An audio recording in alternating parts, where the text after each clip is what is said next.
Ternyata semakin hari semakin berusaha mengkonsolidasi kekuatan mereka, sehingga sistem yang mereka kembangkan ini lebih layak disebut sebagai sistem Dajjal, ya. Sistem yang dibangun untuk menggelar karpet merah penyambutan Al-Masih Ad-Dajjal, sang juru selamat palsu, si Dajjal itu, ya.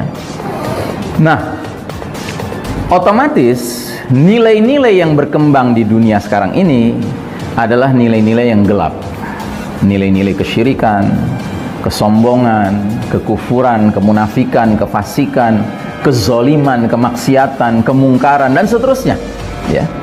Sesuai dengan hadis Nabi yang mengatakan, badiru bil a'mali fitanan ka qita'il lailil muslim. Bersegeralah kalian beramal sebelum datangnya era penuh fitnah, seperti sepotong malam yang gelap gulita. Nah, itulah era kita sekarang. Era di mana-mana kita temukan fitnah dengan aneka ragam bentuknya. Sementara makin hari makin gelap dunia ini karena dikepung oleh nilai-nilai yang gelap. Nah, yang jelas ada sebuah sunnatullah yang juga harus kita yakini. Apa itu? Ketika Allah menilai bahwa peradaban telah melampaui batas, ya, kezalimannya, maka Allah yang maha pemberi balasan pasti akan menimpakan azab yang pedih yang skalanya sesuai dengan skala kezaliman itu. Kalau kezalimannya skalanya skala lokal, ya azabnya azab lokal. Kalau skalanya skala regional, ya azabnya azab regional. Kalau skalanya global, azabnya apa? Azab yang global juga. Begitu. Dan perlu kita ketahui bahwa sistem kafir syirik yang sekarang berkembang ini semakin hari semakin menunjukkan keasliannya, ya. Seperti contoh, kita sekarang ini mungkin tidak menyadari bahwa pengkondisian kita untuk benar-benar menyaksikan tegaknya New World Order, tatanan dunia baru, ya kan? Itu sudah semakin jelas, sudah makin kelihatan. Nggak tahu Anda mengikuti atau tidak, tapi saya sarankan untuk coba mengikuti, sekalipun sumber-sumbernya kebanyakan bukan berbahasa Indonesia, berbahasa Inggris, ya kan? Itu sudah mulai banyak pakar di barat yang memberikan sinyal peringatan bahwa para pemimpin-pemimpin kelas dunia ini merancang sebuah skenario namanya The Great Reset. Pernah dengar istilah itu?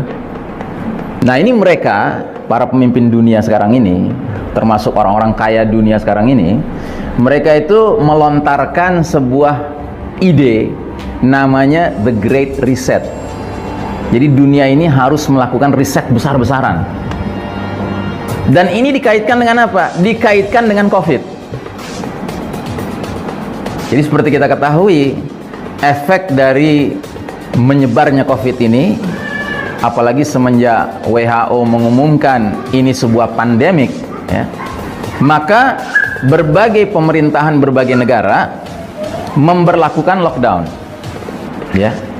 Dan lockdown itu otomatis mempengaruhi ekonomi, ya kan? Gitu. Mempengaruhi ekonomi.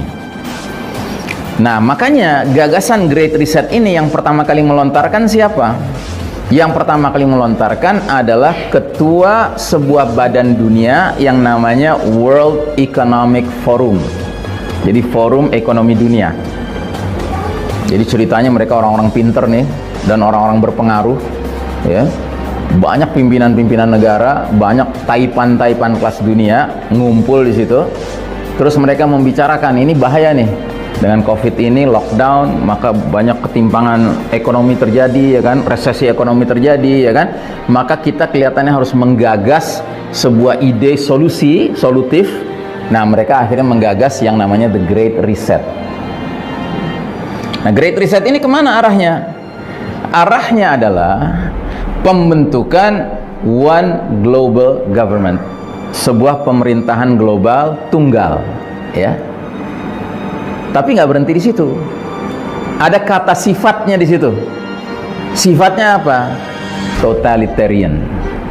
Tahu totalitarian artinya apa? Hah?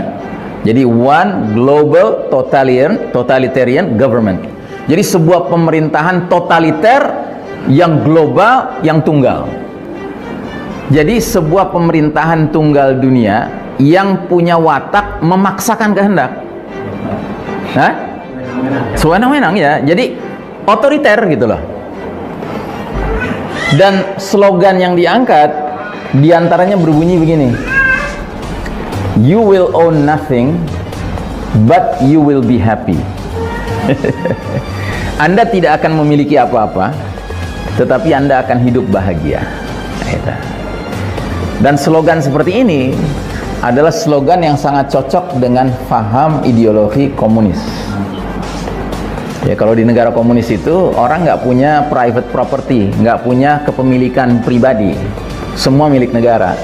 Tetapi hidupnya senang. Karena apa? Karena semua keperluannya dipenuhi oleh negara.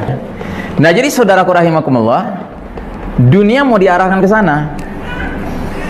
Jadi yang segala Anda sekarang mulai mengalami nih, dibikinlah aturan begini, aturan begitu, ya kan, yang digunakan kalimat yang keren yang namanya protokol, ya kan. Itu latihan, Anda dilatih untuk tunduk pada satu pemerintahan tunggal dunia itu. Makanya sekarang seragam Pak di mana-mana. Solusinya 3M. Nah, gitu, ya. Itu Anda jangan pikir cuma berlaku di Indonesia, tidak. 3M ini berlaku di mana-mana sekarang, Pak. Ya kan? Orang kena COVID karena 3M. Gitu, nggak dipatuhi. Ya. Orang nggak kena COVID karena 3M dipatuhi. Gitu, ya. Nah, jadi saudaraku rahimakumullah, kita harus paham bahwa kalau ini berjalan terus begini, berarti mereka bisa memaksakan kehendak-kehendak mereka untuk melakukan hal-hal yang dalihnya kebaikan masyarakat luas, tetapi ujung akhirnya adalah kepentingan dari yang punya kuasa. Gitu. Makanya saya katakan, ketika Allah menilai bahwa peradaban ini sudah togho, sudah melampaui batas, maka Allah Al-Muntaqim yang maha pemberi balasan pasti akan menimpakan azab pedih yang skalanya sesuai dengan skala kezalimannya.